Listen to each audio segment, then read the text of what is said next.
How are you doing today? I'm okay. One of my clients was like, "Can you do this board meeting at 12 o'clock?" It was 11:53. What? No. Yeah. So I had to What rush kind of from. meeting was it? I do marketing for a local art studio, and they have their board meeting, and it was that, and they just had like a bunch of marketing questions, and it's kind Mm, of I hate last minute stuff being put on the spot. You know what I mean?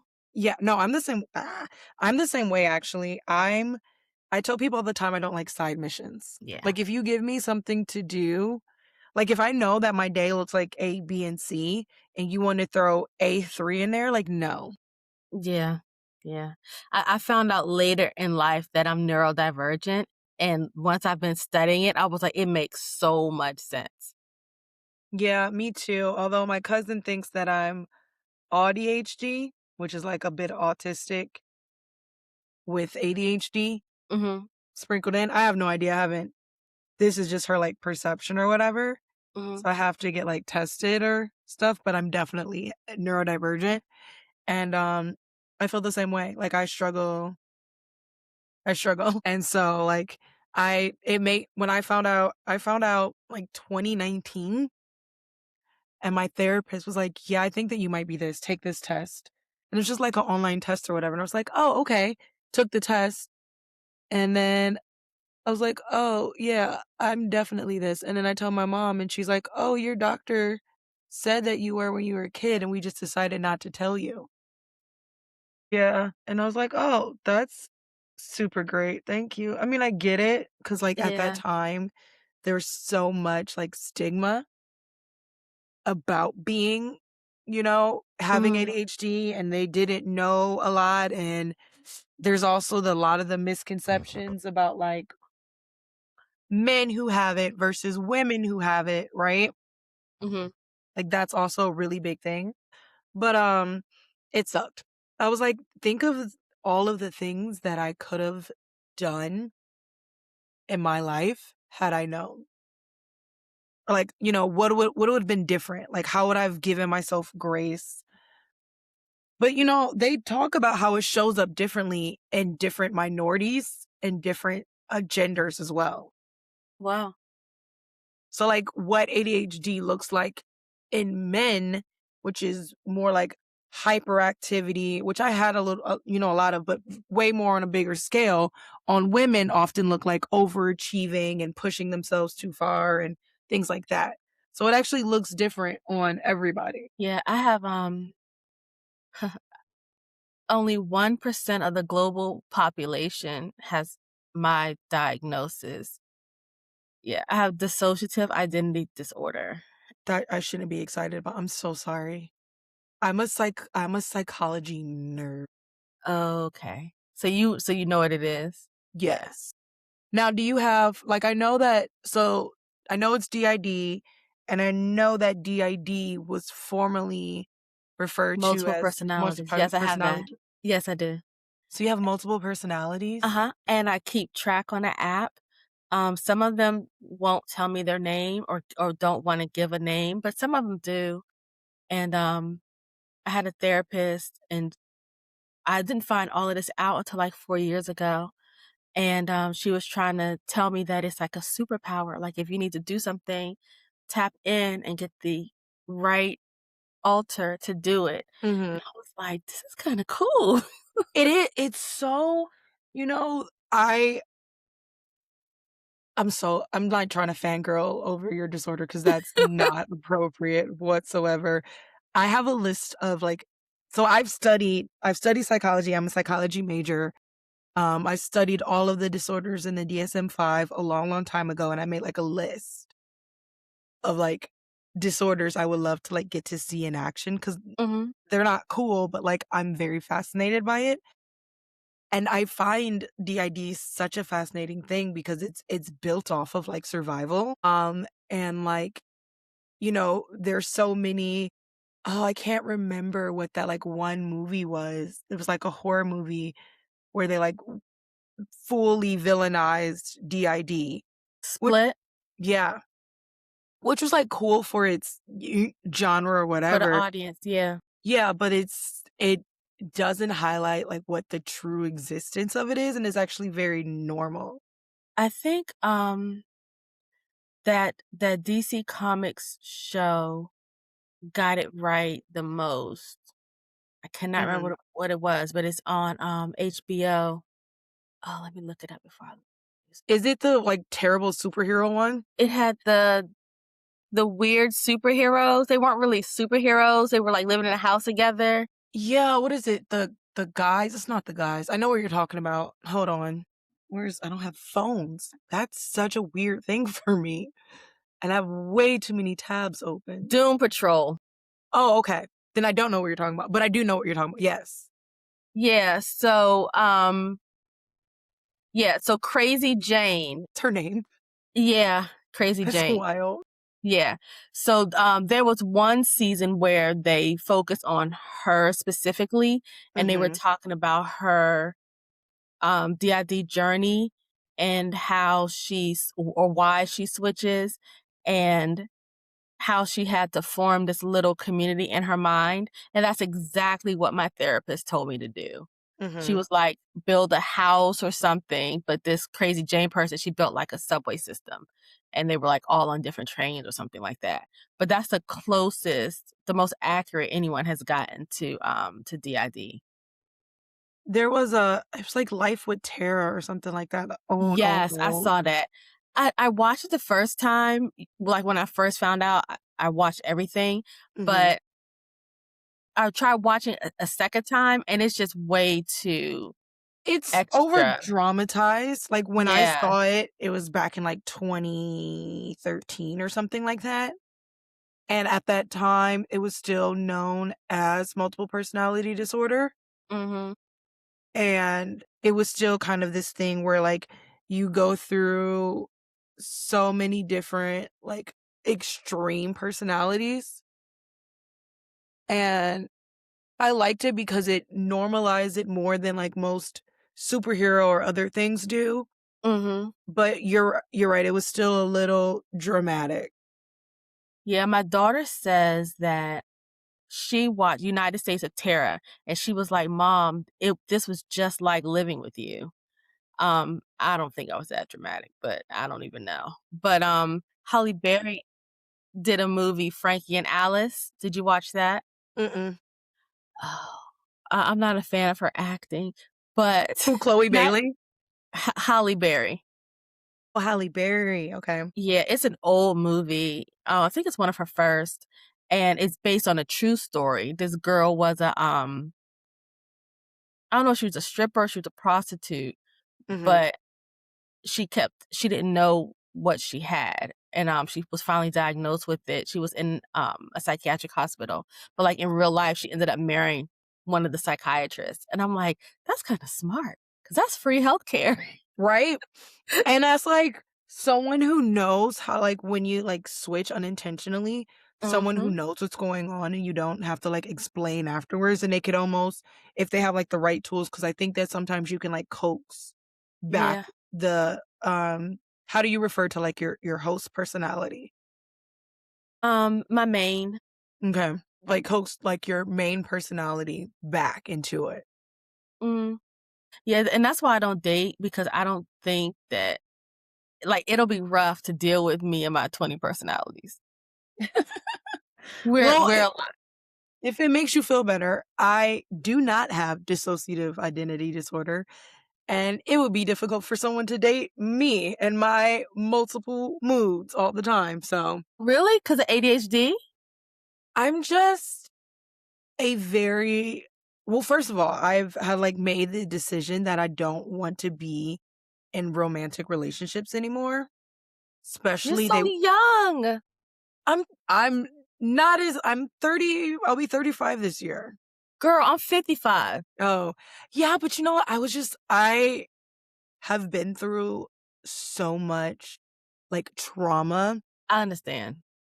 and I feel like I've been through enough trauma for a lifetime, and also I fully examined, like, what relationships look like and what we accept in them, and how we accept like this treatment. And I kind of decided like, honestly, that's not like, why do we accept the worst treatment because we love them, And Mhm. there's so many studies about like the most fragile type of love is romantic love. Out of all of the different types of love that you can have, and one of the strongest, the most like non-self-servicing is like agape or friendship love. Mhm. And so like I've been in the thought process of like I could very much have like a platonic partner. Like there's no romance, there's no sex. We're just deciding. And honestly, if you look at historical references of like respect, and I'm not a arranged marriage person, but when you go into certain situations as if you're partners and you form a love for each other that kind of way, sometimes it works better because in your mindset, it's a different type of relationship and you treat it differently. And the respect level that you have for it is different. And so, like, that's kind of how I've come to it. But also, I'm a Sagittarius. People call us Sagittarius. Like, I'm moody and I'm dark, but I'm also happy and outgoing, but I'm really introverted and I just want to read a book. And I have a very dichotomous personality. And so, like, for me, before I came to this decision, I'm poly. And so I would always say that my best, like, situation would be to have, like, two different types of men, like, one that's more emotional and one that's less emotional, because then, like, the different parts of me could be, like, self-serviced. Mhm. Because I don't think it's fair to expect one person to Agree with meet. that. Mhm. Yeah. And Unless he's so, Carl. yeah, unless he's Carl. Oh, sweet baby Carl. Yeah. I haven't watched the finale, even though I know almost everything about the finale. I know what happens. The finale is my least favorite, like, episode because they're just like, I mean, except for last season where Huda like breaks up with Chris, which was I love I I I love that to my like soul, right? So much. And me and my cousin, we started this podcast technically together and then we separated and I rebranded. We had like the biggest debate about it because she was like, about Huda saying, "Can you help me across the water?" She's like, "I'm not helping you across the water because why did you just break up with me?" And I'm like, "No, if you're a gentleman, you're a gentleman, regardless of what just happened to you." But I kind of loved Huda being like, "This isn't it. And I'm not going to do it or fake it for a show or to win. Like, we're just not, I don't know."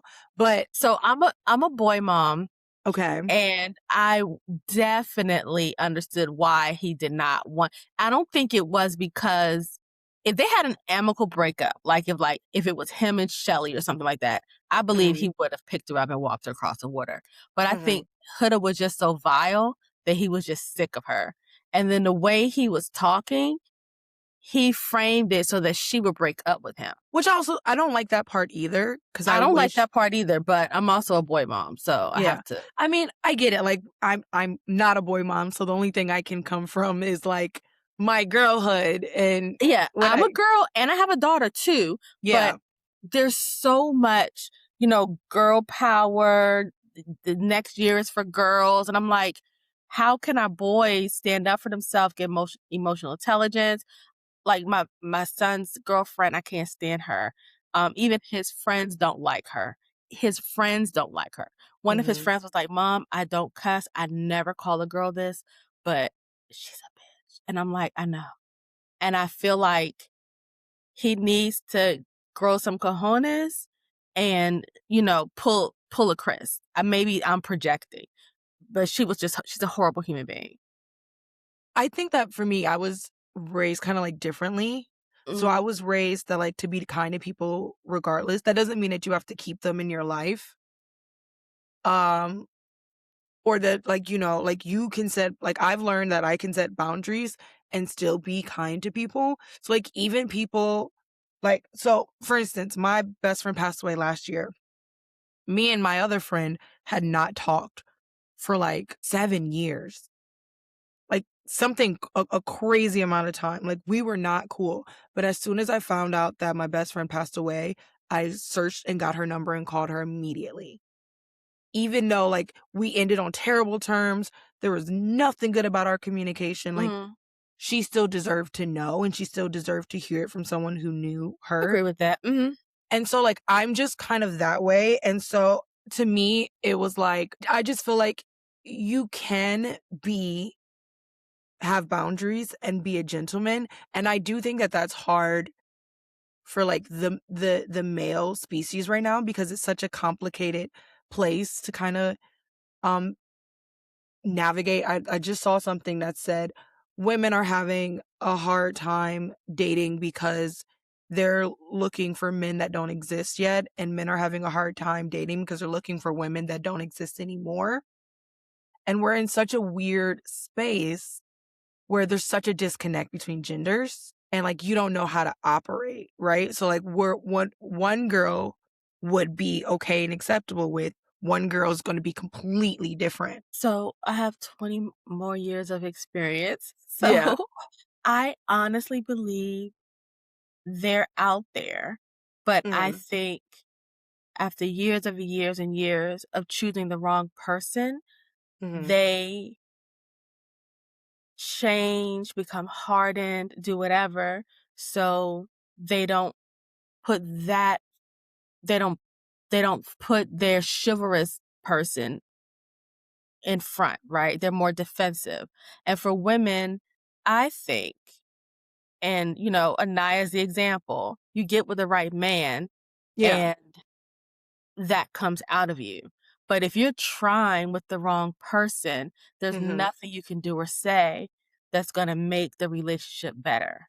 Like, Kinda people like what I'm trying to think, who was it? I think it was, like, Melanie's mom or her sister said was, like, "All the chances that you give to the wrong one, the mom. Mhm. yeah, are is you missing out on the next one that's gonna do something right." And I think that's inherently another big issue that we have just in society in general.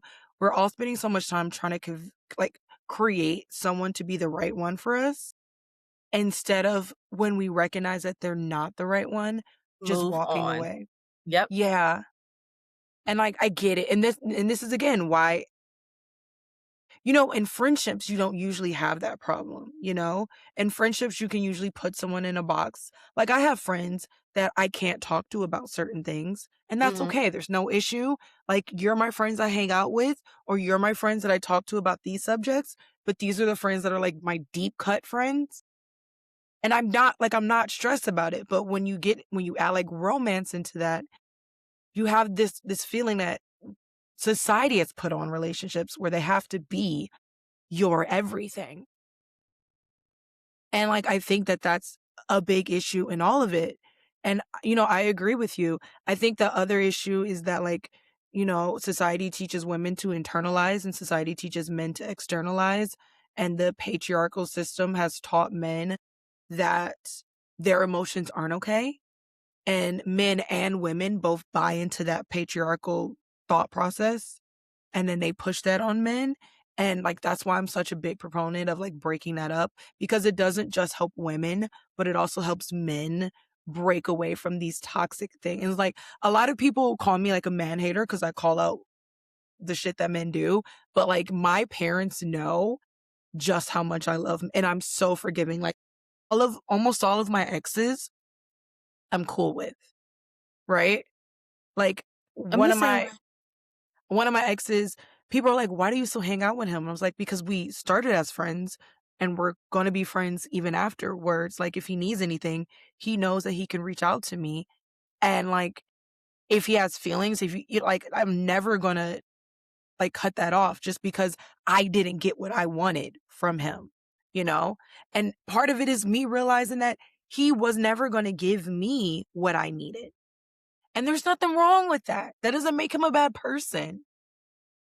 That just means that, like, things were different. Exactly.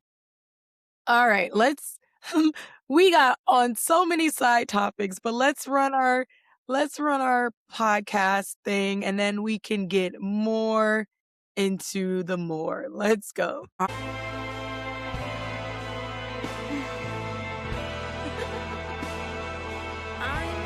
dead.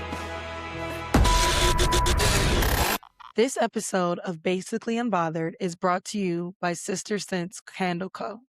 If you're the kind of person who wants your home to smell like a haunted library, an enchanted forest, an ancient cathedral, or the coziest autumn evening imaginable, you're going to love this.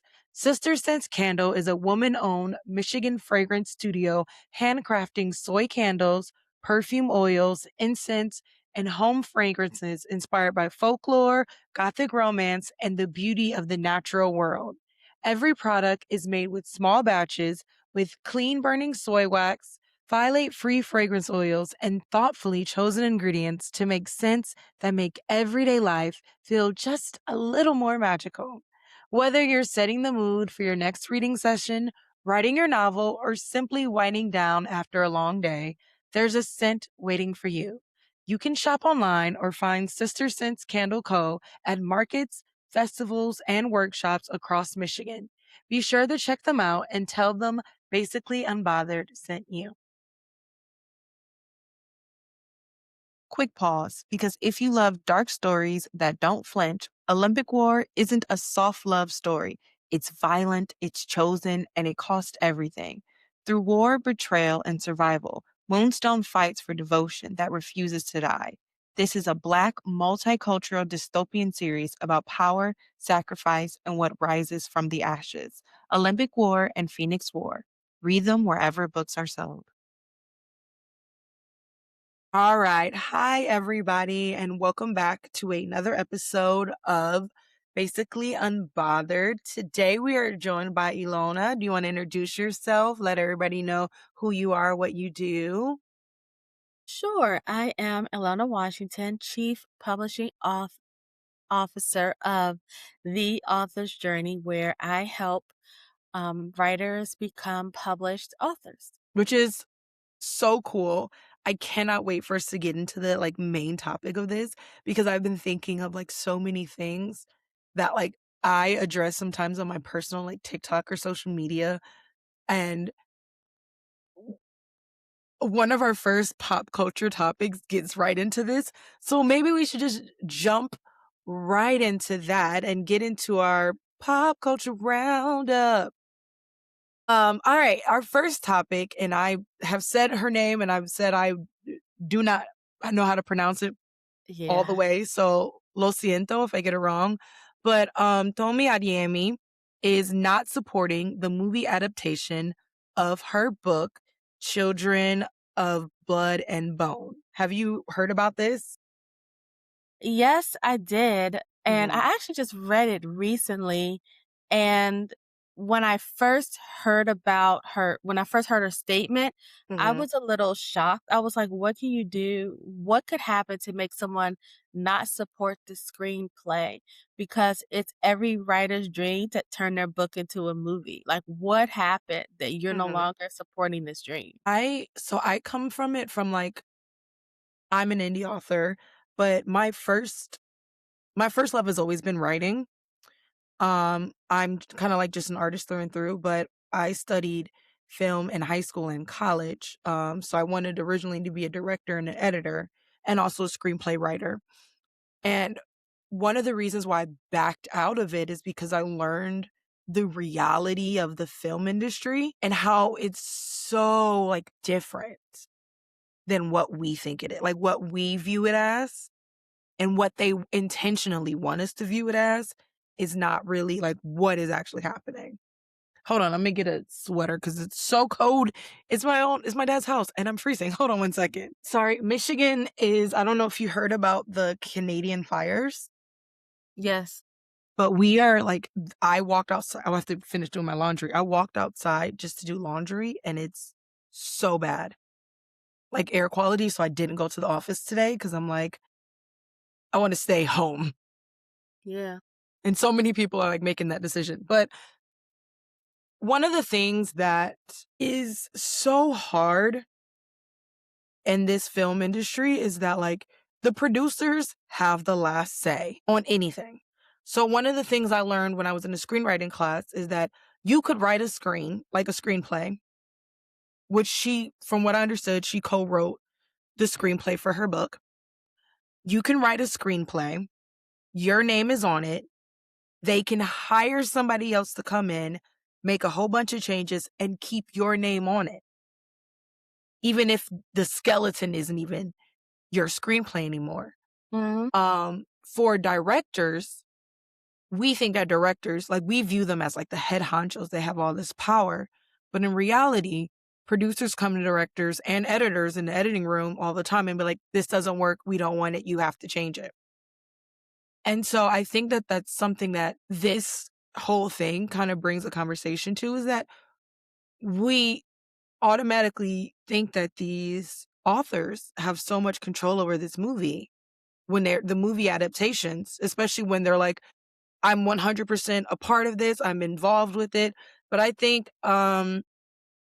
It Ends With Us, Colleen Hoover, was a perfect example of just how little control authors actually have when it comes to these book adaptations. So it's interesting, when I worked at a Big 5, and Mhm. I was new to the industry, most of my experience has been indie publishing. So I got a job at a Big 5 a few years back. And I asked her, I said, "Do authors get movie rights?" And she said no. Mhm. So the fact that Colleen Hoover and Adeyemi are able to even have their names there, be in the rooms and, have these conversations is a credit to them, right? They Mhm. leverage their power to even be able to do that, because some of these authors don't even have that ability, which made me so sad for her, Mhm. because she's done what so few authors have been able to do, and she's choosing to walk away. Yeah, and not only so few authors, but so few African American women authors, female authors. Like that, I haven't read the book. I It takes me a while. When things are really hyped up, I just can't do it. I'm the same way. Like, I read it recently. I didn't read it when it first came out because I was like, she got enough support. Yeah, it's just like to me, it ruins the experience. And my cousin used to call me like a hipster, and I don't think it's a hipster. I think it's like reality. When we hype up something so much, it ruins your actual experience of reading it, because now you have all of these opinions and things going on in your head. I just want to experience the book my way on my terms. Mhm. So for me, it would be like, oh, when the movie comes out, if I decide I want to watch the movie, then I'll read the book. And I've done that with like, is it an Emily Henry book? Is it somewhere up there? I don't know. But I think I did like an Emily Henry book, which I ended up not finishing the book and getting 10 minutes into the movie, and I was like, absolutely not. Um, but I grew up in Harry Potter, Mortal Instruments, Hunger Games, those book adaptations, and the Twilight. And I think it raised me well, because I've seen like it go really good and I've seen it go really bad. And I also have the understanding that like you just can't get the book into a movie. Like you can't get the entirety of the book or the way that it looked into the movie, because those formats are different. And that's something that I want, like an indie author, HD Carlton, just announced like her book is going to be made into a movie. I'm a little skeptical about the book because I've read the book. I know what goes on in the book. It's a dark romance. I'm a little skeptical about that, and I hope that there are some things that are edited out of it that don't make it into the big screen, because it's just a little too intense. But she went and found like a deep relationship with the person, and she's actually like co-producing it. And I said this on my recap podcast, that I think that's the only way to fully be able to control, because from what I said, it said that she said she hasn't seen the movie and she doesn't intend on watching it. And one of the things, and I like have this in the notes, one of the things that has become public is that she's had a falling out with the actress Amanda Stenberg, and Amanda Stenberg had to go on social media and like defend herself again for her being cast at a role that people wanted a darker skinned person to be. And here's one thing that I do know is that in casting is not that simple either. Like casting isn't just, I mean, like obviously in casting, you want to have as close to a physical representation of that person that you can get, but you also need to have a person that meshes with all the other people that you've casted because it's about an ensemble thing. So who so which dark-skinned actor could they have used? I can't think of any young ones. I think of, like, Lupita, Viola, but they're all too old for the role. There's some young ones, like the young actress who's in the TV show Star, but she's not really that young anymore. And there are some other ones, but Amanda, to me, this again not reading the book, but it from the previews I just saw, it looks like it's going to be action packed. And Amanda is just coming off of doing Star Wars, which was action packed. So to me, it seemed like they were making a decision not just based on the level of melanin, but like how well can they play this role? How much effort do we have to go into teaching them? And they Mhm. also, if you pay attention, I mean, some of like Colleen Hoover's and new books aren't star casted, but some of them are. Verity, I don't know. Verity is not Colleen Hoover. I don't actually. I think it is, but Verity has Anne Hathaway. But It Ends With Us had Blake Lively, right? Like, The Housemaid had Amanda Siegfried and Sydney Sweeney. We can't stand her, but you know what I mean. Like, they're trying to cast big names because even though they know that there's going to be this push for the book readers to do it, they also have to reach the people who haven't read the book. Mhm. So they are trying to keep bigger names in it. And so a lot of people were upset about it. But apparently whatever happened between Tommy and Amandla, Tommy asked Amandla not to reach out to her anymore, but no one has detailed what like the conflict is. But like that's also hard because this is something that like I tell indie authors all the time. You always have to remember that this is a business. And I don't know, what happened or whatever, but at the same day, this is a business. And I'm a big proponent that sometimes feelings get set aside for the business to operate as a business. So I did see the first looks. They just posted them on social media. They look amazing. Really beautiful, really rich in color. And the hard part is that like outside of Amandla, and it sucks for her because it's like, the whole like you're not black enough thing and people saying she's taking roles from dark-skinned people. If people are asking, like Zendaya had this kind of same issue when she was going to play Aaliyah and ended up going to someone else. Like this is a thing that we just kind of have to stop. I mean, like if we are okay with a black mermaid, you know what I mean? We have to also reflect and be like, okay, maybe this dark skin, the rest of the cast, by the way, beautiful rainbow of black skin. So, do you think Hmm. the depth of the skin color was also is important to the character development and the plot of the book or the show, right? If it's Hmm. not, then yes, I see your point. Yeah. But her If it having is, then right, dark skin, then you need to cast it because there are scenes in the book that you would have to take out or rewrite because whatever stereotypes or biases that come up in that scene, you have to take it out because it won't fit. so are there scenes from the book that like directly reflect her like I I don't remember. I don't know. Do you know how many books I read? no, trust me. Like, Me. I read my clients and then, like, I wanna read for leisure too, and I'm Uh-huh. just my head has, like, so many stories in it right now. I read the books that go into my bookstore, the physical copies that I do on like pop-ups, because I own an online indie author bookstore. And then I don't read the ones that are ship on demand, but those are strictly recommendation only books, right? Because I want to keep like a curated list, but I have to read the books that I put physical copies. And then any books that come, I do an indie author podcast, those books, and then read for leisure. And then I have like someone who's going on this podcast who wrote a book. So read that. I'm just like, oh my gosh. I have Yeah, like 4 books open right now. yeah, same here, same here. It's like, it's crazy. But yeah, it's sad to see. I respect everybody asserting their boundaries, but I just want the world and future authors to know that, like, there's never gonna be a perfect partnership when it comes to film adaptations or TV show adaptations.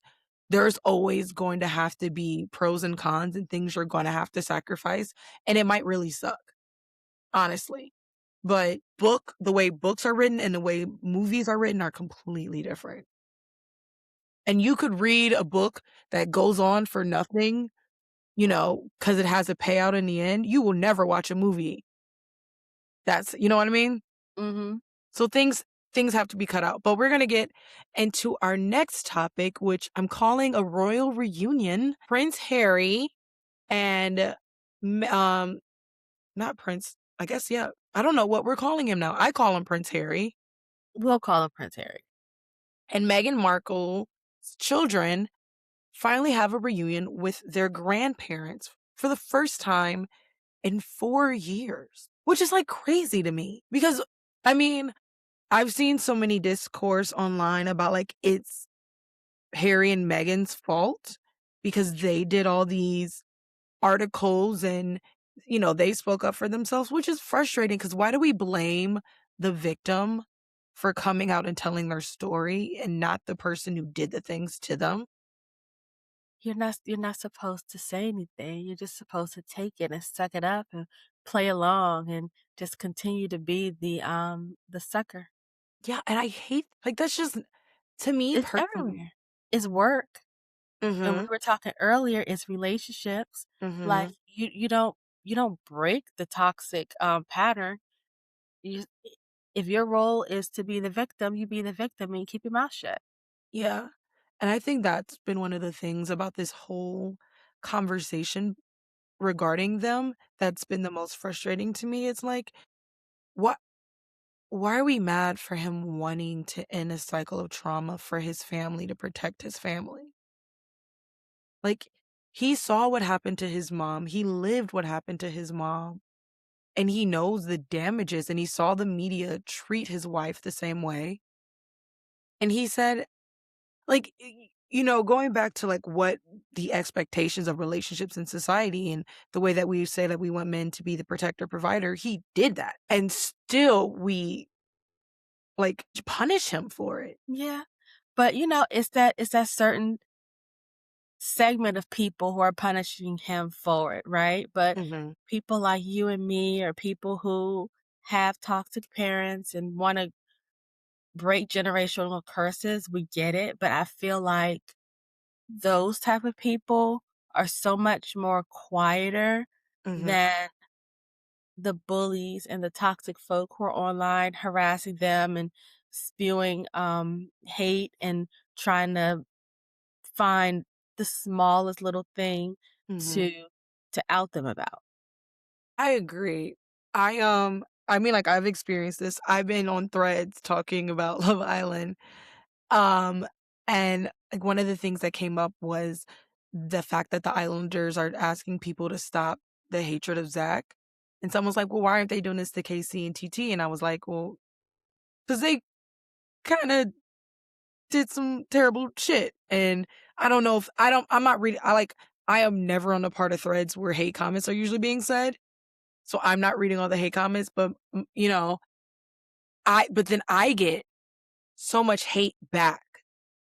And I had to remember that the comments seem so loud because they're comments, right? They're people personally responding to you. But if I examine how many negative comments I got versus how many likes I got, I would see that I have so many more likes than comments. And that's kind of like life, right? There's so many more people that support you and that believe in you, but the people who don't are gonna be the people who are the loudest. And it, like, makes you feel as if you aren't supported and there's so many people that hate you, but that's not the truth.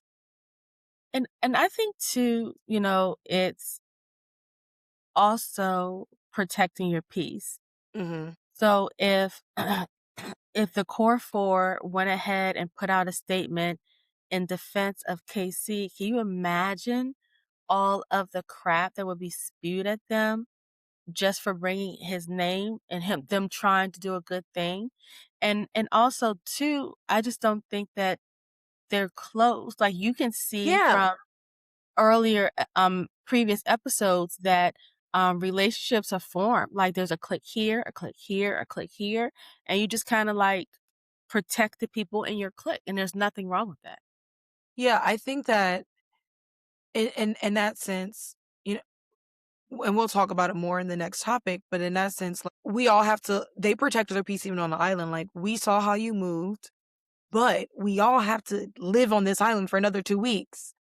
So, we're not gonna keep bringing it up and causing drama, we're all gonna keep it copacetic and keep it cool and keep our living arrangements, but that doesn't mean that we actually agree and or approve of what happened, it just means that we don't wanna do drama every day, like, we're Right, adults. right. Um, and I kinda getting back on topic, I really love that Harry and his father and Meghan and their children could start mending the fences and realizing that we're adults. And, you know, I say this all the time, like, I understand it's so hard. I'm not a parent, I want to be clear, but I can fathom how difficult it is for a parent to hear their children say that the way that they were brought up upbringing or things their parents did wrong. That must be really painful for the parent. But also I've listened to so many things. Oprah did a whole thing about no contact or limited contact. And one of the dads said that, you know, his daughter went no contact and it was really hurtful for him, but it also made him really examine what she was saying and if there was truth or levity to it, and it actually helped, you know, bridge that relationship back together in a more positive, productive way. And so, like, I'm happy that Harry got to say his truth, and I'm happy that now there might be fences being mended, you know? I think when parents reach a certain age, they wanna bury the hatchet or whatever, Mhm. and they wanna see their grandkids. Like, I'm probably the only parent who doesn't care if she has grandchildren or No, not. my mom doesn't either. Okay, okay, then, yeah, your mom and I. Yeah. But for the most part, especially, like, them being royalty, they want to continue the legacy. So, of course, he would wanna mend fences with his family and see his grandkids. But the it's just so weird. Like, the things that they have to uphold is Mhm. so harmful for not just them, but for society as large. Like, the things they said about Megan and the way they treated her was, like, completely unnecessary. It's Agreed. not it's not like, um, he married somebody like me. You can barely tell that woman is black, right? But Yeah. all of the things that were done to her, if they had the courage to say, "Hey, we love her. We don't care. We're accepting her," I think the media and a lot of other people would have followed suit too. Of course, there's outliers and everything, but for Mhm. but for the most part, if they had the maturity and decency to say, "We don't care. She's our daughter-in-law," none of this would happen. So, I don't know if you read Spare, which is Prince Harry's book. Oh my gosh. Eye-opening. But basically, one of the reasons why this happened was because there's I can't remember the word that he used, but there's like a group that controls the media that gets pushed out to these tabloids and everything like that. And basically they have a relationship with the tabloids tell them what they're gonna run, and they can either stop it or save it or sacrifice someone else. And so basically, one, they didn't stop a lot of the stuff that they could have stopped for her. And two, even before Harry was um, married to Meghan, I even met her, the family would be fighting over who gets attention because whoever gets attention gets more money and all kinds of things, and so they could stop, like, some of the things that Harry did in his youth, they could have stopped that, but they let it go to take heat off of another family member, and so it's an institution, I think is what he called it. It's an insane situation, and I think that it's a situation that's gonna need a lot of boundaries to maintain, um, but I like it when, people can be at least amicable for the kids, um I'm also irritated because it was reported that Prince William was not a part of that reunion, and I'm just kinda like, "Give it up already." Like, your wife had cancer. So, like, King Charles has cancer. That's one of the reasons why I think he's, like, reevaluating. Your wife went through a serious battle of cancer, like, you know how fragile life is, and yet and still you won't make mend fences with your brother. Do you know why they've fallen out? I know, William Harry claims that William pushed him, but why? I think that if I'm trying to remember, I read this book a year ago, maybe a little over. I think that one of the issues was Megan, and wanting Harry to kind of fall in line and do his duty. And that was something throughout the book that Harry like struggled with. And he talks about like the reason why he chose to be in the military because it gave him purpose and things. But I think that there was a lot of things in the end that William wanted to have control over, and Harry talks about how the brothers were pitted together in the media as well, and, I think William wanted the institution to continue to go on, and he wanted Harry to just deal with it.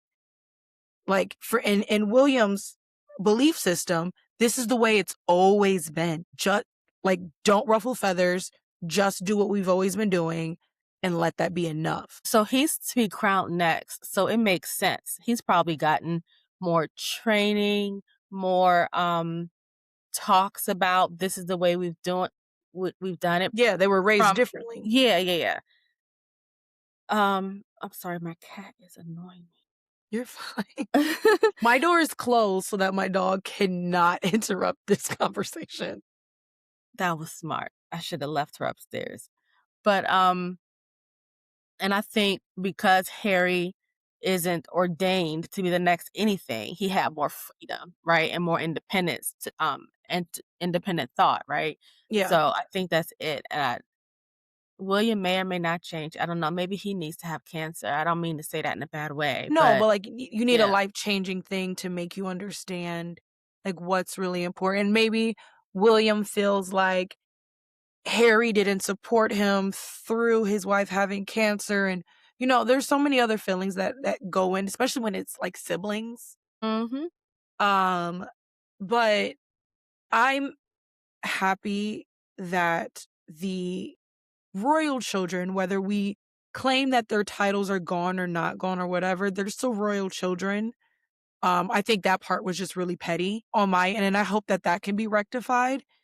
Um, but I'm happy that the royal children get to meet their grandparents and get to have that experience because I mean, like my dad didn't have the best relationship with his father, and I didn't meet him till later on in my life. And my grandfather wasn't the best human being all the time, but he was still my grandfather, and like I'm happy for the opportunities I got to spend with him that my father monitored and limited to make sure that I didn't get like the full exposure, but I still got to meet and have a relationship with him. I don't know how I feel about that. I know I kept my son away from a parent because I was gray rocking. Mhm. By default, because my son was younger, he didn't get to spend time with that parent. Mhm. I didn't really care for them to meet. Mhm. No. I used to say I see what you're saying, but yeah. I guess when you're traumatized by the person, at least for me, Mhm. I didn't want to risk it Them happening to traumatized. my Yes, and I feel like some of that exposure spilled onto my daughter because Mhm. they were close, and I Yeah. didn't want it to happen to my son, so I just chose not to. When me and my family, I don't talk about my family often and the trauma and the things that go because I've reached and, maybe it's just me wanting to keep the peace or whatever, but, like, I love my parents, and I've learned how to form a relationship with them regardless of some of the things that have happened, and that's taken a lot of time in therapy, but I used to say all the time, and I don't plan on having kids anymore, but before that, I would say that I would have wanted to be in a different state than my parents so that the exposure was limited, and because I would have wanted my kids to know their grandparents, but I would have also wanted to protect them from some of the things that I deem, like, not healthy, Mhm. and I wanna I agree with specify, like, I deem because I don't wanna villainize or victimize anything. I just wanna talk about, like, what I believe, and so I would have wanted to create, like, a protective bubble, and then we can go in instances and do that, and if something happens, then I can say, "Oh, hey, well, let's talk about it," like, home, and they create that space there. But I respect everybody's decision to do whatever they feel is best for their kid when it comes to toxic parental situations. Like, no, there everybody gets to make their own decision on what's good and not good for their children. And that goes along with Harry and Meghan. They get to decide, and at the same time, they could decide right now that this is what they want to do, and 2 months from now, they could decide, "Nope, it's too much," and pull away. Like, that's totally okay too, you know? And I want the media and, like, people to understand that too. Just because they're making a decision now doesn't mean that they've forgiven everything or they've forgotten everything. This is just a decision that they're making, and it was not publicized. There's no photos, apparently, of it for real. Like, it was really truly kept family only, and they can change their mind whenever the fuck they want. Alright, our last topic, we hinted at it earlier, which is Love Island. We might be on different sides of this, I love being on different sides of things. That sounds so crazy, but I do, just because I like learning other people's opinions, and I think everybody is valid as long as, like, not hateful or whatever, to feel the way they feel, and perception is different. But Love Islanders Casey and Titi claim that they received hate, or the hate that they received was because they were Black and not because of their actions in the villa. So what side are you on? Do you think it's because they were Black? No. Oh, okay, we're on the right Okay. side then. Okay, great. Oh, We're on the yeah. same side. I w I So I don't watch After Suns. I have 0 desire. Even though I heard that they're better this year because you get to, like, see them when they get their phones back, and I also don't think that that's okay to record that because they're in, like, the rawest moment. They just got kicked off the island, and they're just getting their It's phone. not that bad. I mean, they're not emotional or anything No, like that. I just think that you say things, like, if you haven't fully processed, you'd say things that you wouldn't have said if you processed it. So they don't get off the shuttle bus and grab their phone. They're sitting down, they're Okay. spending yeah, and if it's at night, they're sleeping, and then they wake up, and then they get And they get their phones. yeah, Okay. it's not an instant thing. Okay. Um, I hate ugh, I hate this, and I hate the discord. I hate that Casey and TT have been the representation of Black love for Love Island in certain specific Black circles on social media. I cannot stand this. It irks me to my soul because, first of all, I want to be clear. I don't like how Anaya and everybody else basically forgave Sincere for his fuck shit. I loved how Sincere's father was like, "Yo, you were messing up." But And hmm? you realize that that wasn't done with pure intentions. No, yes. I know Yeah, that they were like, "We want you to be in the final." Like, they're yeah. and that's why Anaya's mom called her out and was like, "I know you want your homegirl with you, but you need to be honest." Yes. Mhm. But I don't Casey was still wrong. TT was still wrong. And to me, the perception wasn't TT is ghetto because she's black. It's the way that she responded to Trinity off rip. It was the way that she came in on Casa, just being like, I'm about to have KC. KC's mine. I don't care. Like, it was solely your actions on the show that have Yeah, brought didn't the thing. she kinda allude to what you gonna do about it? Who's gonna stop me? Like, Yes. this is a show. We don't talk like that on this I, show. it was her like commentary when she came out was so jarring to me. And I was like, what is, and look, be who you are, 100% respect that. But understand that your actions, like I had this conversation, your actions are going to have consequences, good or bad. And you came on the show hot. You knew that Anaya and Casey were together from the beginning.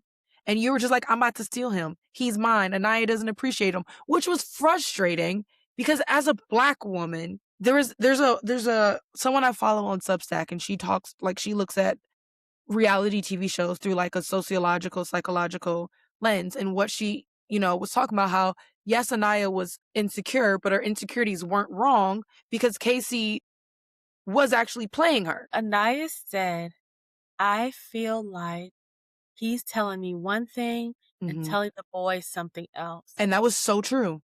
That was her issue. The inconsistencies, the challenges with Zach and Bryce calling him out on stuff, but Yes. story that he's telling her wouldn't warrant them To assuming say, he's the good guy playing the villain, right? hmm So she's confused. And it's hmm that confusion that made her quote unquote insecure. insecure. And every single woman has been there. Everybody has. I felt it to my, like, her whole story, I felt to my core, like her journey. And it made me, so like, Casey started off being okay, but from day one, I wish I could find my notes because I take like notes because I covered it on the podcast. Hmm. I was like, something's off about Casey. The whole comment about I picked plants because I thought that it was like edgy and the thing to do. Immediately I was like, side eye. Because you didn't say I picked. And then what he said to Anaya was a little different because he did say that he thought it was like different and edgy, but he was like, but also I don't really like cats or dogs. So like he tried to change it and frame it differently. And that was the beginning. And then, Casey and Anaya seemed really cool and tight. And then he started making, and this is the thing that was frustrating to me about movie night is that like the men were like, you don't know everything that he was saying in Casa or whatever, but they also showed her what he was saying about her before Casa, calling her a grandma because she wasn't all over him on national TV. Like there's certain things that I was like, you were dogging her before, talking about Soul, going to Soul, saying these things about Soul, then going to her and be like, I don't know why she's acting this way. I keep reassuring her. I can't. You're not reassuring her about anything. That's not the definition of reassurance. And It's then not just words, it's also actions. right. And then your action was immediately to go to Costa. You were the hypest one. You were the most disrespectful one.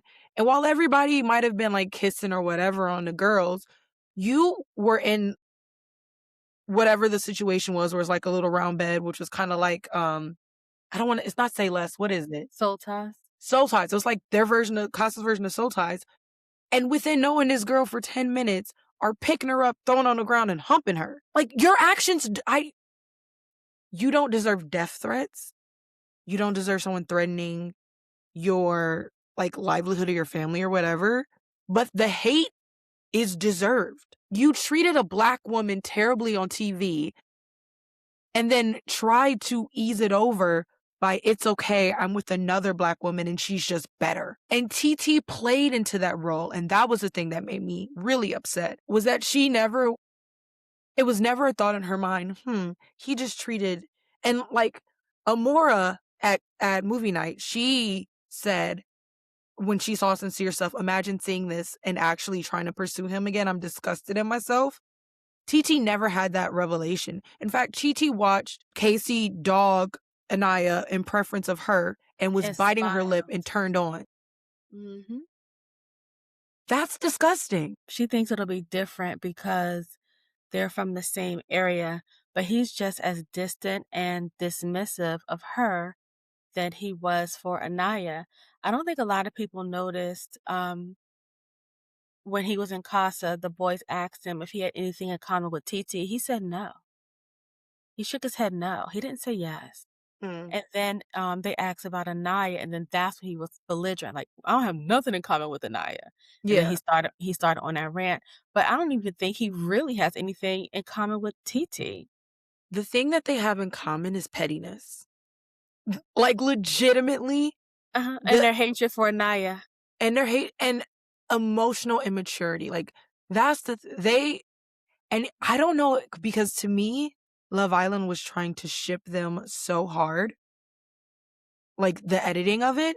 But if you ever pay attention, they got zero screen time. And I feel like it's because they were just sitting there talking shit. That's all. That was the relationship is just them talking shit. And TT's personality was just talking shit because as soon as Amora came to the island, TT grabbed her and was like, "You got to tell Melanie everything." Like she was so messy. And the girls gave her so much grace still. Even that night when she's like, "I'm TT," and calling Trinity a little girl, and Trinity and everybody, like, this is the first time I watched the girls respect the girls from Casa and be like, "She's beautiful. We don't have anything against you. It's not you, it's him." And then TT still made it personal. And she's like, "But that's my man." And everybody's comment is like, "Your man of 3 days" was so valid. Cause he was like, it's the whole conversation of like when somebody cheats and then you're like, "Oh, but he's my man now." And he was like, "He's your man for a week and he cheated on his wife of 10 years. So like, what do you," Right. but yeah, their connection was just built. And if you pay attention, something I noticed, and I don't know if I talked about it on the podcast or not, but when they were doing the least compatible and all the Islanders had to pick the couples least compatible, Casey and TT looked like they were beefed out in that moment. Everybody's like holding the other couples, and Casey and TT are like looking in different directions, not really talking to each other. Something happened, and they just didn't show it. I But I don't think wonder. I me think too. I think several things happened because, I know there was a time they were coming down the stairs and she averted so he wouldn't kiss her. And then, when they were on a dock, he asked to be, boyfriend and girlfriend.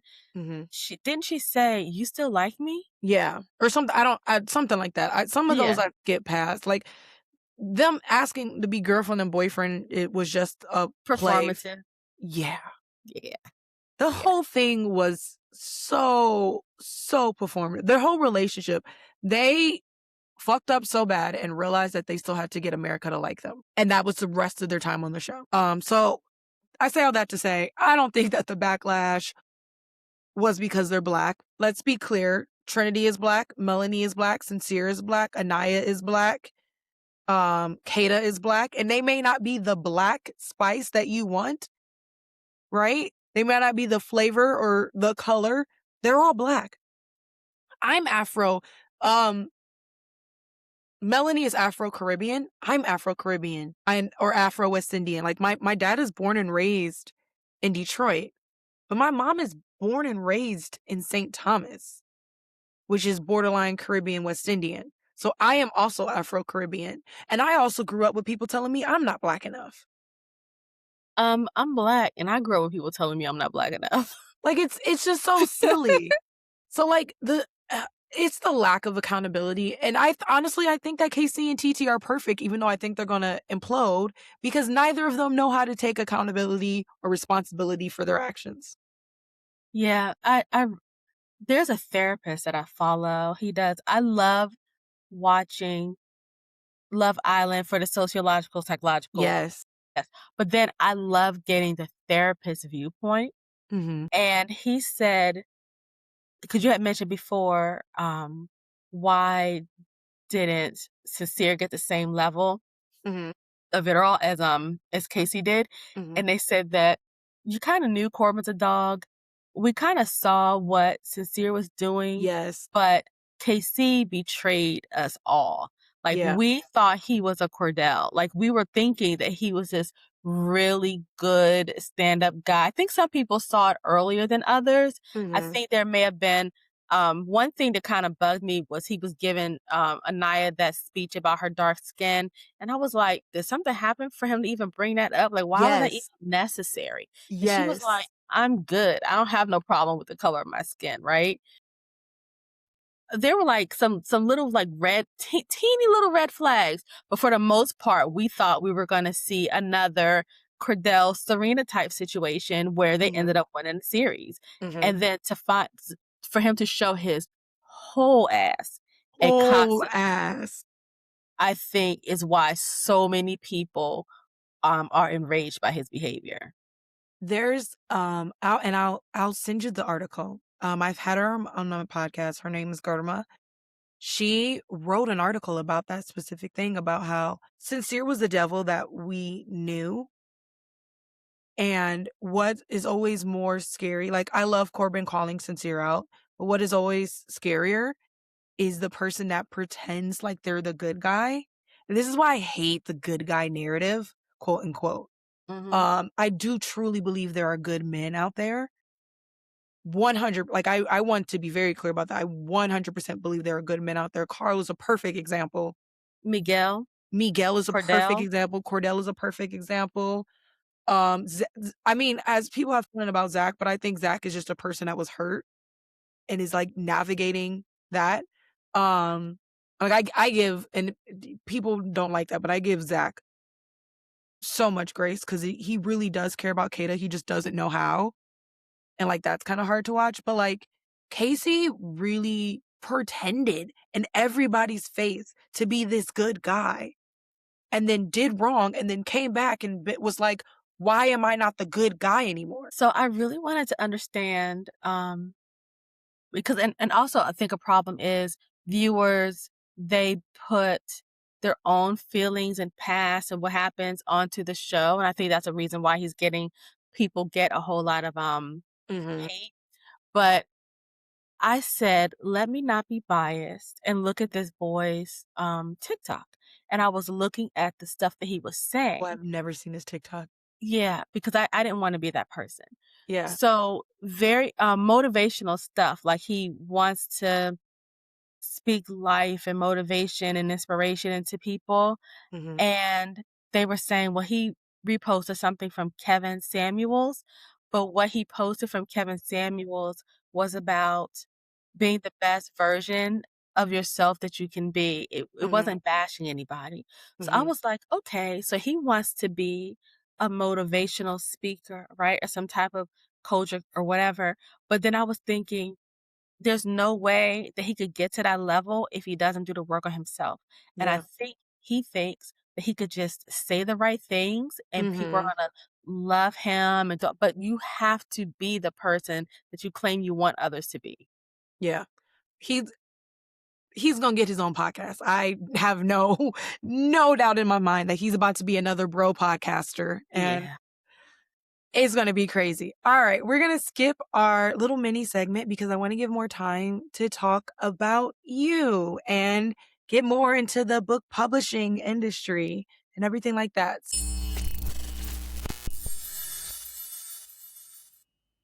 Quick interruption before we get back to the chaos. You know how every recommendation list somehow ends up being the exact same books? Yeah, we're not doing that. That's why I opened Blake's Indie Author Bookstore, an online bookstore dedicated to indie authors and the stories that deserve a whole lot more attention. I spend my time finding books from independent authors so you don't have to scroll for hours hoping that the algorithm gets it right. Whether you're looking for romance, fantasy, sci fi, thriller, or something that completely surprises you, there's a good chance your next favorite book isn't sitting on the front table of a big box bookstore. It's sitting in an indie author's catalog waiting to be discovered. So if you're ready to read outside the bestseller bubble, Visit Blake's Indie Author Bookstore and see what you have been missing. Because around here, indie stories find their readers. So I guess my first question is, or my first thing is, how did you get into this industry? Like, what brought you into it? So in 2016, I Hmm. published my memoir, and I realized I like the book marketing aspect more than I like the publishing and the writing part. Hmm. And my memoir ended up taking off. Um, I don't know, a few months after I published it, Me Too took off, and Hmm. then journalists found me, and I was being interviewed everywhere. Hmm. So once all of that died down, people were asking me to help them publish their books. So I've been helping people self-publish since 2016. I did some anthologies, and then like indie publishers would ask me to come in and talk to their audience of authors. So I've always been doing it, but I really, really wanted like a corporate career. I wanted to climb the corporate ladder and be a Hmm. chief marketing officer and all of that. So I unpublished my memoir. I put all of that to the side. I ended up getting a job at a big five. I told you that. Hmm. And had a mental breakdown. And then, yeah, and then I quit, and then I just worked for myself. I quit. I had no savings because I just bought this house. Hmm. I bought my son a car. He got into an accident, wrecked his car and another girl's car, so I had to pay that. Yes, I was out of money. I was out of money. But I said I can't do corporate America anymore. My mental health can't take it. And I just started doing marketing for small businesses. But Hmm. then, like I said before, publishers kept asking me to talk to their authors. So I just kept having people come back, and I was like, well, maybe I'll just start my own indie publishing thing. And so that's what I did. First of all, do you know there's a lot of studies about how neurodivergent people can't do 9 to 5s? Yes, yes. Like, they're not Yeah, created for us. yeah. Our minds don't work in that linear structure. And because they haven't adjusted the 9 to 5 structure since ever, it's not, there are some people who can, depending on their levels. And people think that neurodivergency is a spectrum for a reason. And there's a spectrum within the spectrum, and people have different, um, but I completely understand the struggle. I can't do corporate America. That's why I'm I have my indie author bookstore and I'm doing the podcast and I'm writing my books. I haven't gotten to a place yet where it's funding me. But that's where I want to be because this is what makes me happy. Even not even like 9 to 5, like I work at a brewery right now to fund everything. And I'm getting burnt out and exhausted from that. And my dad was like, I feel like you just are not the type of person who needs to be forced into social interaction. And I was like, that's so true. Like, it has to be. I I love going into the office. Like, I rent a desk in a co-working space. I love going in there at like 3 o'clock when everybody's getting ready to leave and working till like 8, and it's so quiet and no one's there. And I can just like, that's my vibe. Like, even today, not going to the office, I turned on a podcast. I closed my door. I love my dogs. I want to cuddle with them every day, but like, I need the like me to focus. And that is something that I completely understand. So I found you on Threads, and what I'm trying to do now is introduce topics that, like, originally I was having guests on and come talk about things, but now there's like topics I really want to get into more. As an indie author, I've seen so many people not get it. Like, I don't mean it in a bad way, but we're asking indie authors to be marketers and publishing companies and distributors, and there's so much about that that is really like not understood. And to me, one of the first things I saw as a bookstore owner is pricing. Book pricing is one of the biggest topics in to me in the indie author sphere. How do you price your book? How do you price your ebook? What should you actually expect in royalties? Are there some things that you can kind of like clear up for people who are getting into it and don't really know like what that's really supposed to look like? So it's just like with every business. People want to price it so that they can make money hand over fist. and you're not gonna get sales because you're gonna price yourself out of your competition. Mhm. S you can make money off the book, but it has to be in volume. I always tell authors in today's time, you're probably not gonna get rich off of royalties. You need to offer something else in addition to the book, right? So I have this framework that I teach authors, and then they pick like the additional revenue stream that they would like to have in addition to the book, and then that's how they make the money. Mhm. So I know like some of what you said is an indie author issue, but traditional publishers have the same challenge. Traditional publishers are at the mercy of the printers and Mhm. the distributors, just like indie authors are. So their problem is larger than ours, and they can solve it better because their distribution is better than the typical indie author, of course.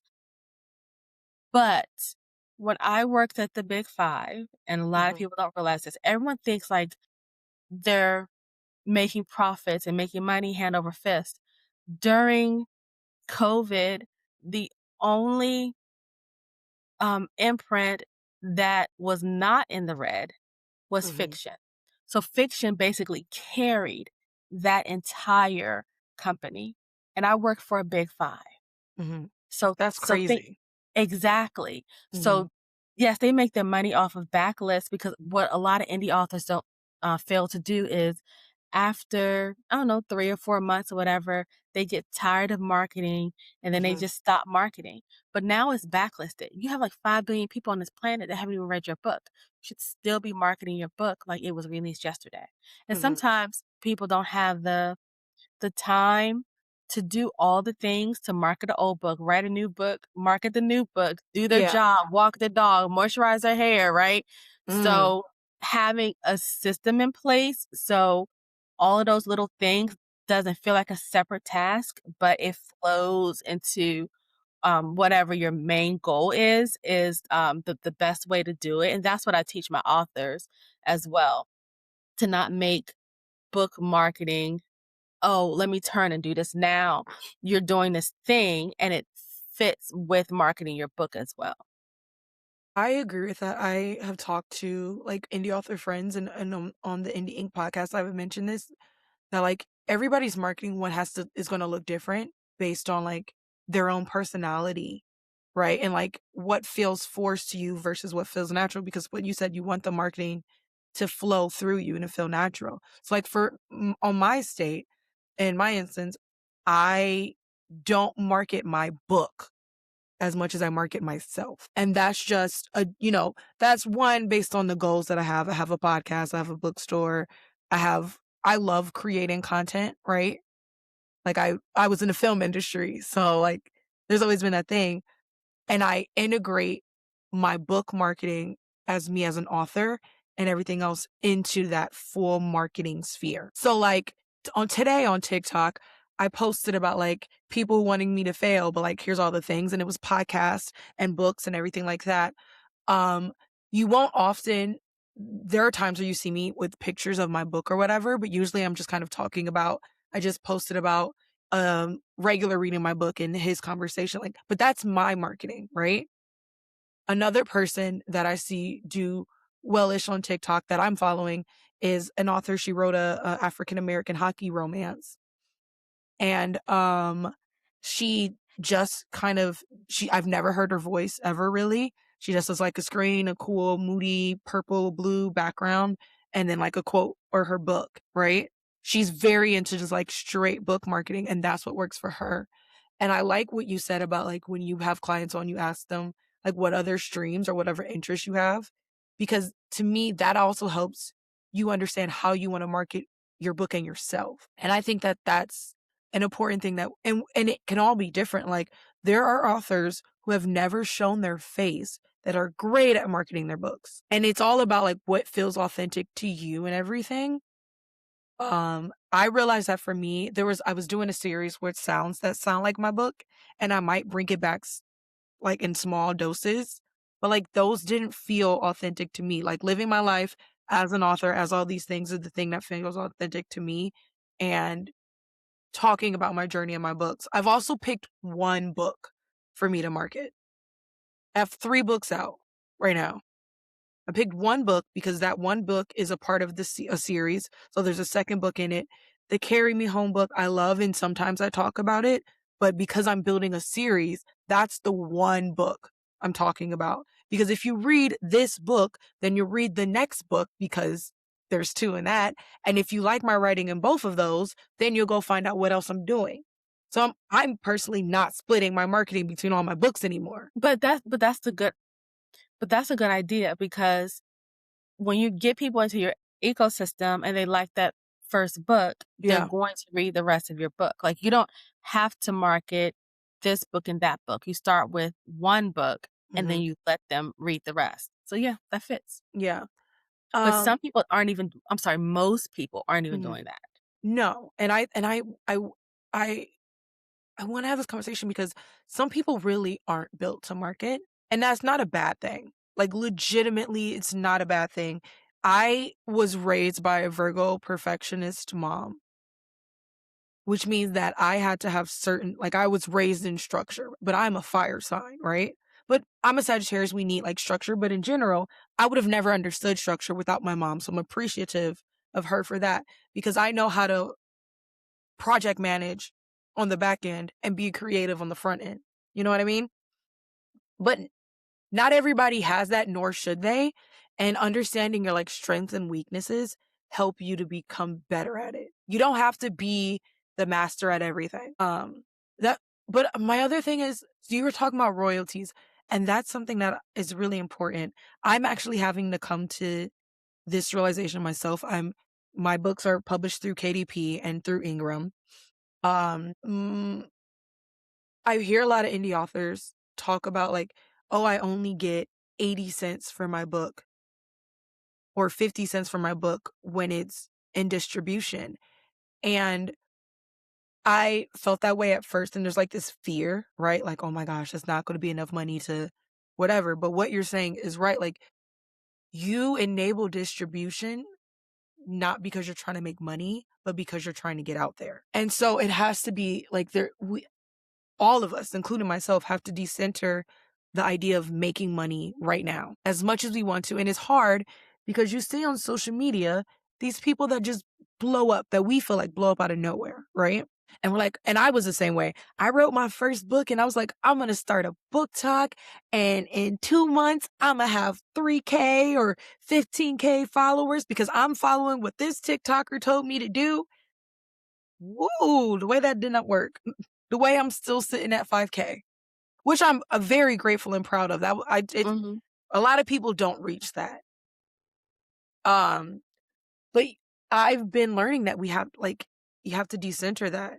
Is that something that you notice in your sphere and when you're working trap publishing, people not understanding that the royalties of distribution really aren't a lot? Everyone does. One of my first author clients, we, used KDP to upload her book, Mhm. and she saw people were buying off of Amazon, and then she got her first royalty check. She was like, "Oh, no, no, no, take this off.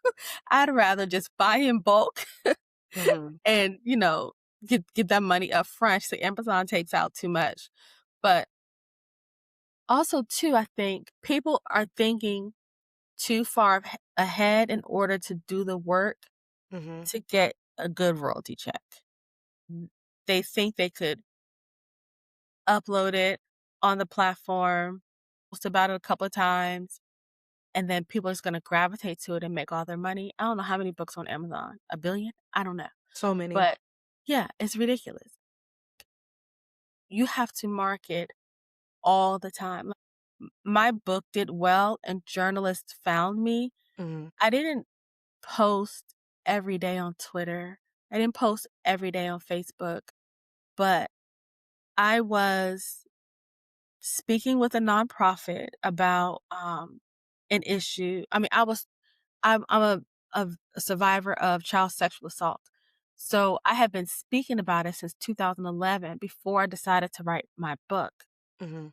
and then Me Too kicked off. But even before Me Too, journalists were saying I was Me Too before the hashtag. Like, I had already built it up. I was already talking about it. I was You had already already in built the formula before the book came out.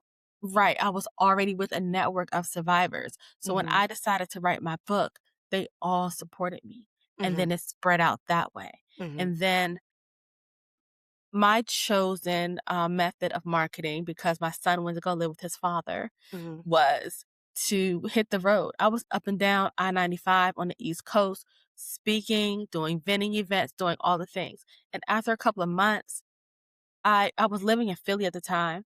I would drive to Virginia, I would drive to Maryland, I would mhm, drive to DC, wherever, but after a couple of months, they would be like, "Oh, yeah, I heard about you. I heard about your book." Like, it mhm. didn't take long for it to be known, and I don't think people are doing the legwork to put themselves out there.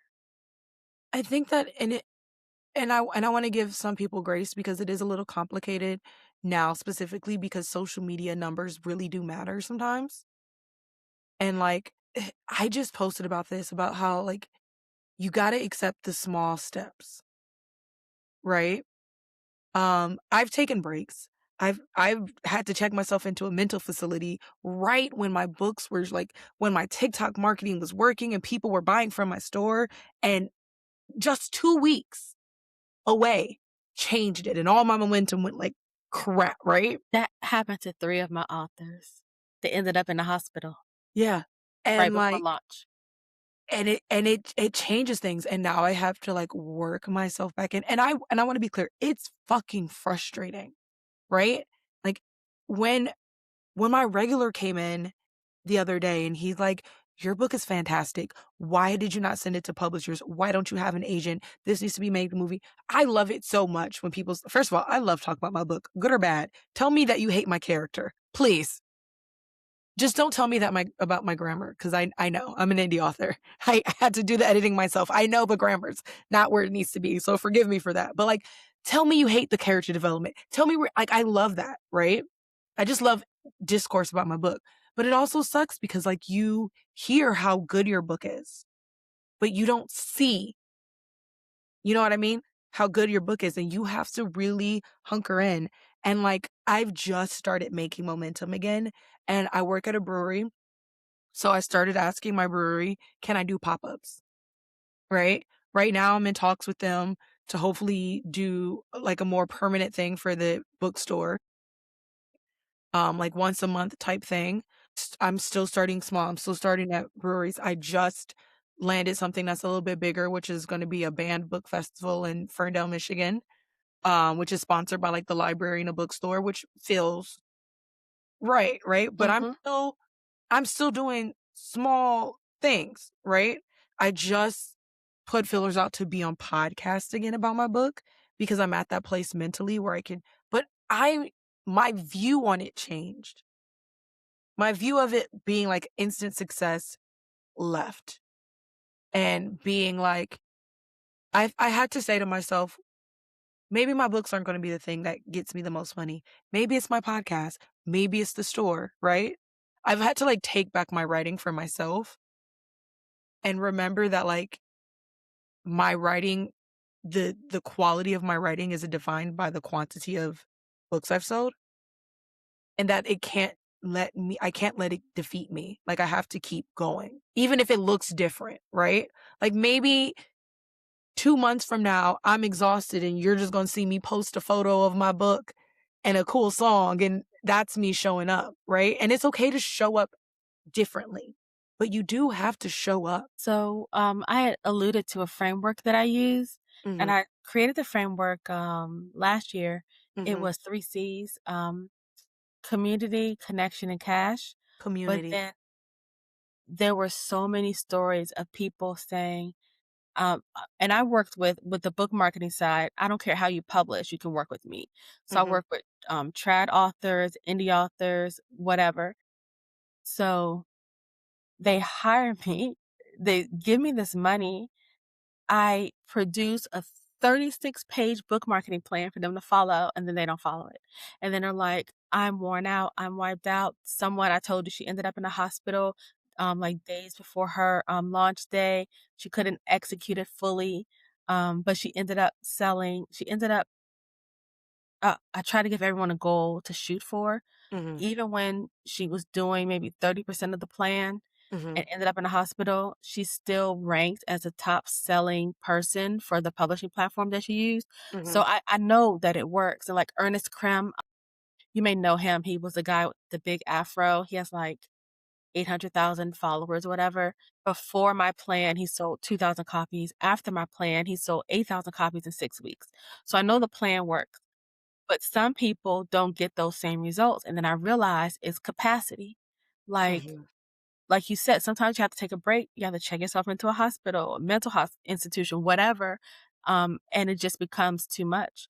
So now I include that as my 4th C Mhm. because a lot of people want Ernest Krem's results. I have people come to me and they're like, "Oh, I saw Ernest sold 8,000 books with your plan. I want a plan. I want to sell that many books." I'm like, first of all, you may not have the capacity to do so, and then Mhm. second of all, you may not have the audience or the system to do so. Right? So I think you're right. People have to level set their expectations, and then also understand that they're not going to get rich off of one book. Fiction authors, who's that girl? Jaquel J. She ended up getting a 7-figure trad deal, Mhm. but she had been an indie author since 2014. She has like 30 some odd books. Mhm. And she has a community, a Facebook group of community of people who support her and all of her additional revenue streams. Mhm. Some people aren't even doing half of that work. I think what you said about community and it was community and Connection, community, and yeah, cash. those two. I mean, cash is something that you all of those things are like variables, right? Like cash. Hmm. I'm an indie author partly because of cash. Like, let's be real. But community and connection are the things that I try to tell people all the time. As I'm said that like it's not just a get rich quick type thing, right? Like it takes a while. But if you find that right connect, that right person to post your book, everything will change. Like that's I just want to be real. Like that is a thing. Getting there is hard. Unity is the it's a struggle. I don't have a big community yet. I'm working on it. And some of it is because my they talk about marketing, they say the first people you should market to are like friends and family. My friends and family don't read that much. And my first book happens to be like 560 pages. And they were looking at me like, not only do we not read, but you want us to read this long book that's gonna take us 2 years. And I'm like, I'm so sorry. And so that was really hard. And bad on my part because I automatically assumed that because I wrote it, they were gonna like do it. And it still hurts. It's still like a core wound in like my book world about the fact that that's not there. But I've learned that my community is like the book talk and the bookstagram. And I not only do I try to create community for myself now, I try to create communities for others. So like I have a group called the Creatives, which is a group of creatives in all different spheres, content creators, woodworkers, authors, cosplayers, everything where we can all have community and support each other. But community is such a big thing. I have a small street team, but I love my street team. My street team does so much for me and I'm so appreciative. And that last C cash, when I have enough cash, oh, my street team's about to get like everything. Someone should be afraid of how much stuff my street team is going to get because they are a community that supports me and you need that. So, when I talk about cash, I talk about the different ways you're gonna get the cash. Oh, okay. Yeah, Sorry. so yeah, but I don't count royalties because that's a given because you already have the product. So it could be Mm, merchandise, speaking, consulting, um, I don't know, anything else, but it comes from your book. Like, mhm, I created a T-shirt. Oh, hold on, let's see. So I did this anthology, Triumph in the Trenches. The Green Mhm. Book for Black Professionals. So it talks about it's a series. So it Mhm. talks about all the different ways of dealing with toxic corporate environment. Right. I created a T-shirt that says "Code Switch Free." You see how that like kind of fits. So I want authors to understand that getting a trad deal is no longer a rags to riches story. You're not going to get famous with that. You No. only get what 10 to 12 cents off of there, And and I want that to be clear. You only get 10 to 12 cents. off the dollar. Yes, Mhm. yeah. And then I think there was a study that said women, black and white, Mhm. do better when they are self-published authors versus being traditional authors. And I can see that because like how Black people are always saying, "Oh, it's different for us here. We don't feel included." Whatever. In the trad space, women are having that conversation because it's heavily male dominated. Mhm. So women are treated like second class citizens, Mhm. and they grow frustrated. But instead of complaining, the white women have built their community and they Mhm. support each other Mhm. frantically. Like, they're on each other's Mhm. lives, they shout each other out, they're reading each other's they're writing each other's reviews, they're doing everything they can to push their friend. And what a lot of people don't realize is if you're in community with other authors, you're borrowing that other author's audience so more people can buy your book. People read more than one book. Yeah. And you know what? Community is such a, and like I'm just now learning about it, right? Cuz to tag back to like the Amandala thing, like I am not what someone would expect from a black author traditionally. Like sadly, when you hear black author, you think of very specific genres. And I write in sci-fi and fantasy. And although we're talking about like children of blood and bone, we don't see a lot of African Americans make it in that genre in general, let alone women African Americans make it in that genre. And on top of that, I'm not, this is something that people told me I speak white or I'm not ghetto enough or whatever. And so recently I've had to be like, and this is as much as, and we're going to get ready to get into close, but as much as creatives, we hate AI and marketing, AI is your friend. I just want to say in marketing, AI is your best freaking friend. I had a whole conversation about persona and everything with a project managing scheduling tool I use, Rella. And it's so weird because we don't realize things about ourselves. So it noticed that I'm alt natural boho, right? And someone else said it to me. But one day I just like uploaded a photo and was like, what does my vibe give? Right. And it told me, and I was like, huh. And it was interesting because I feel like I don't give alt enough. Mhm. But it was like, oh no, your piercings, your tattoos, like it's there. And so then recently I started marketing like for the alt boho girls. And now I'm trying to find that community because we talked about how I'm like moody, but then I'm happy. You know what I mean? Mhm. And not trying to market to everybody and finding your really core community, I think is another important thing that I'm learning now. And this is like coming out of people pleasing and trauma Yes. of having to be everybody's cup of tea, is just realizing I'm not everybody's cup of tea. Girl, you got nose piercings. You definitely ain't everybody's cup of tea. The way that people make so many negative comments about my septum piercing makes me laugh. I will also say that I am blessed, and this is going to sound really weird. I'm blessed to have had a very traumatic life. And people are like, how is that a blessing? Because I can dissociate really well. And I have such a like strong system. Like my Girl, we friends, had that conversation earlier. Talk yeah, about the soul changer. my friends can hurt my feelings, but these random people who are messaging me on, like, you can't hurt me.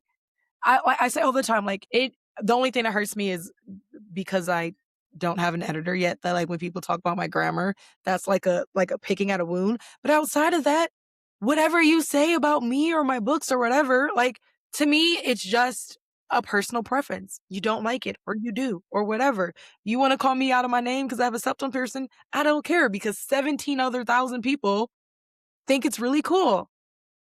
And that's another thing that going back into the marketing and finding your best way to market, that's another thing I want. I do love that how you mentioned that, like, even though there's differences between trad publishing and indie publishing, they still kind of have to operate the same way. You just have certain freedoms or not freedoms through each.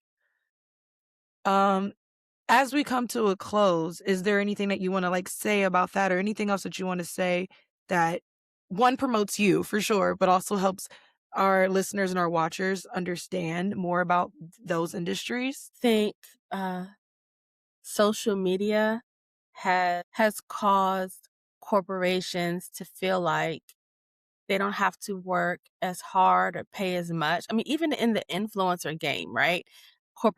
Corporations are leaning towards influencers as opposed to advertising. If you think about the average advertising budget versus Yeah. paying an influencer, right? So To do all of it for you? exactly, right, and to reach their audience of a million people versus having to run an ad for 30 days that will cost them 10 times what they're paying that influencer.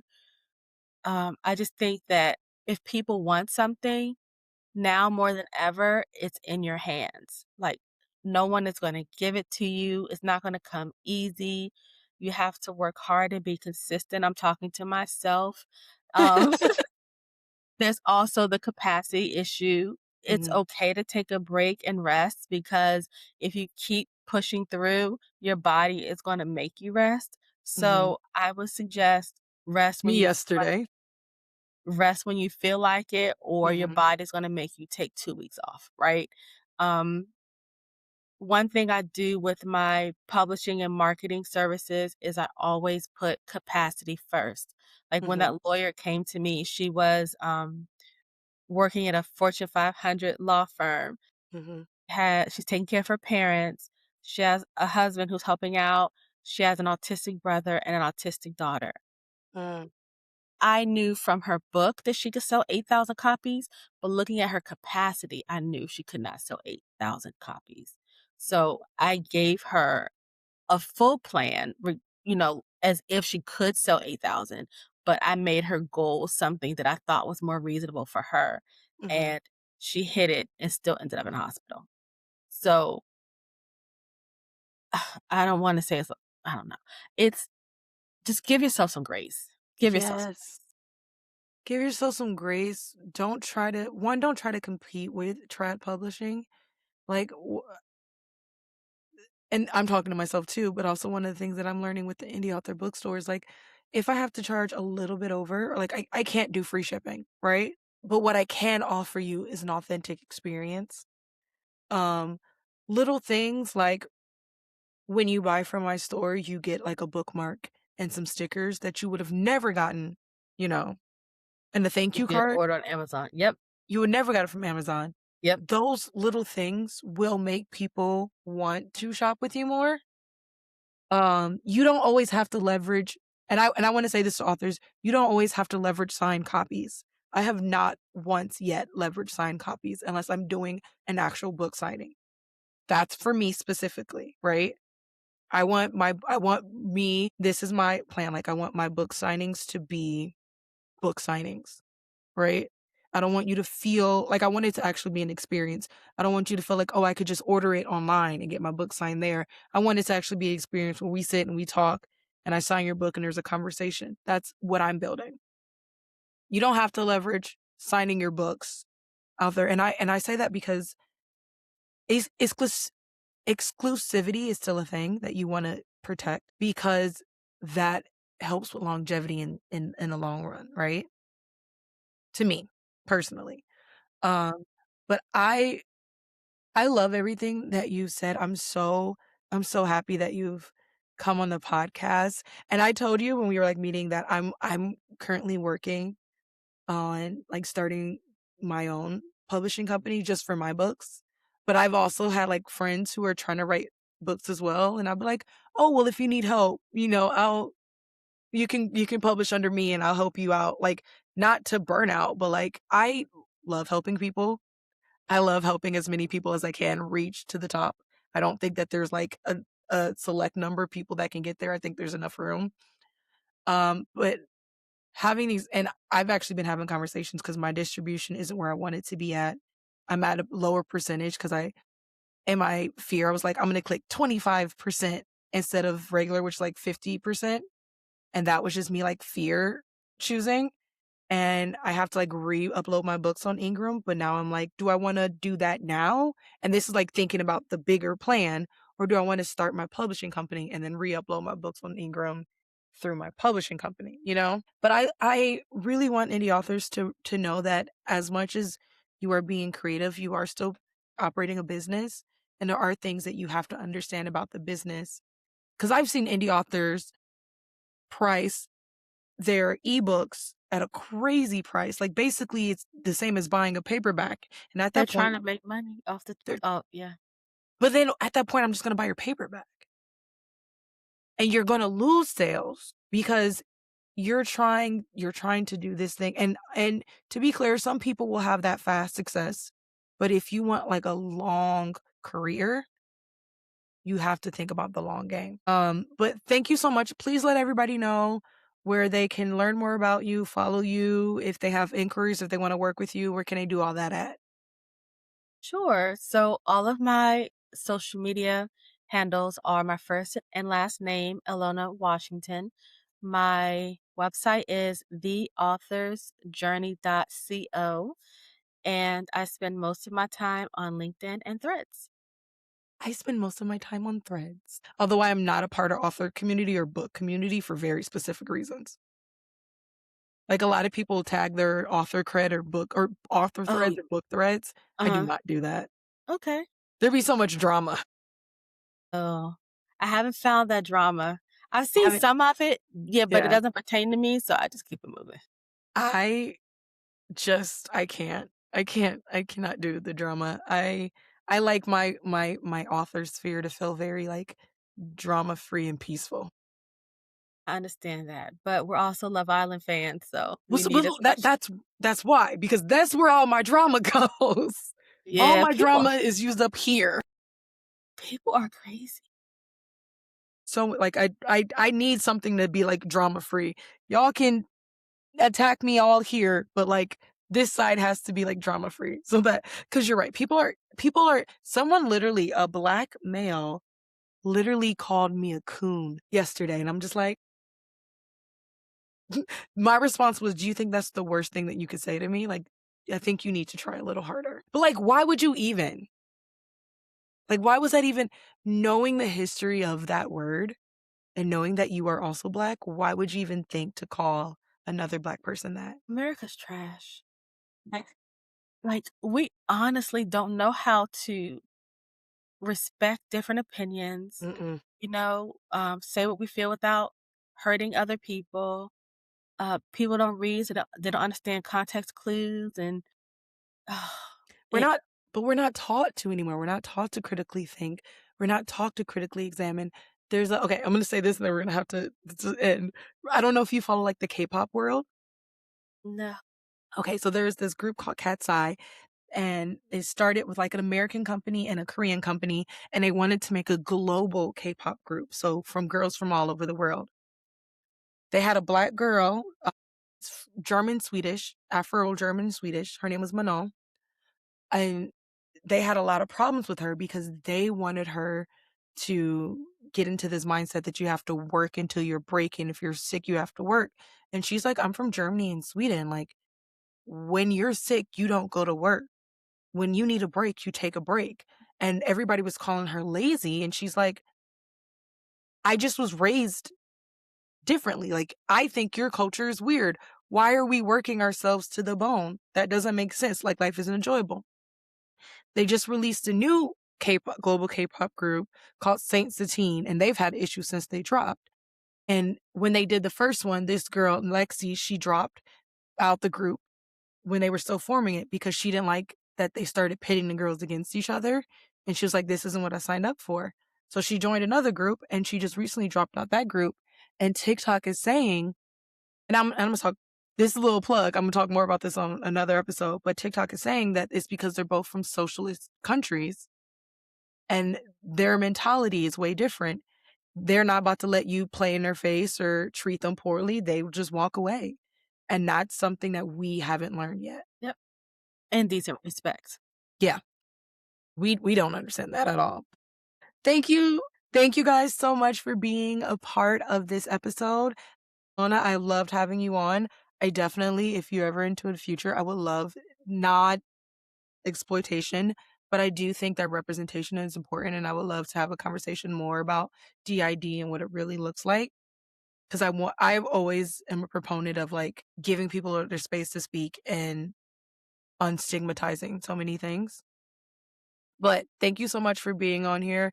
Thank you guys for listening to, I was about to call it something else entirely, basically Unbothered, and we'll see you next time. Bye. Gabby Gabs Podcast.